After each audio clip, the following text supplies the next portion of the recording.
Aunty, আমার এই বুকের ওপরের জায়গাটা কেটে একটু ছোট করে দেন। রাধিকা, সব তো ঠিকই আছে। এই জায়গাটা কেটে নেওয়া এখনকার ফ্যাশন। ম্যাডাম, এখন যেরকম আছে এরকমই বেশি সুন্দর দেখা যাচ্ছে। হ্যাঁ রাধিকা, আন্টি তো ঠিকই বলছে। দেখো সুজয়, আমার যেরকম ভালো লাগবে আমি সেরকমই করে নেব। আচ্ছা ঠিক আছে, আমি করে দিচ্ছি। আন্টি, সাইডের এই জায়গাগুলো বেশি ঢিল হয়েছে, এগুলো একটু টাইট করে দিয়েন। এটা বলে তারা সেখান থেকে চলে যায়। রাধিকা, তুমি ওখানে গিয়ে কি পাগল হয়ে গিয়েছিলে নাকি? এটা ছোট করে চাচ্ছ, ওটা ঢিল হয়েছে বলতেছো। আমি এখনো বুঝলাম না তুমি কেন বয়স্ক মহিলাটির সাথে এরকম করতেছিলে।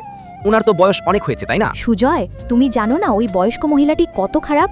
আমি কিছুদিন আগে ওনার কাছ থেকে 2টা ব্লাউজ বানিয়ে নিয়ে আসছিলাম। একটা ব্লাউজ ঢিল করেছে আর একটা টাইট করেছে। তাহলে তুমি কল করে ওনাকে বিষয়টা জানাতে। আমি একটু পরেই কল করছিলাম। Hello aunty. হ্যাঁ বলো। আন্টি, আপনার থেকে বানিয়ে নেওয়া 2টা ব্লাউজের একটাও আমি পরতে পারতেছি না।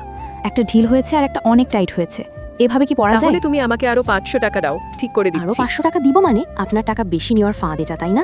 এরপর রাধিকা আর সুজয়কে সবকিছু খুলে বলার পরে যা হলো তা দেখলে তোমরা সকলে অবাক হয়ে যাবেন। আল্লাহর এই সুন্দর নামটি দেখে যে ভিডিওতে লাইক করে চ্যানেলটি সাবস্ক্রাইব করে দিবে, হে আল্লাহ তুমি তাদেরকে হজ করা তৌফিক দান করো। এরপর থেকে বয়স্ক মহিলাটিকে প্রতিটি মেয়ে এসে ইচ্ছে মতো বকা দিত আর কাপড়গুলো ঠিক করে নিয়ে যেত।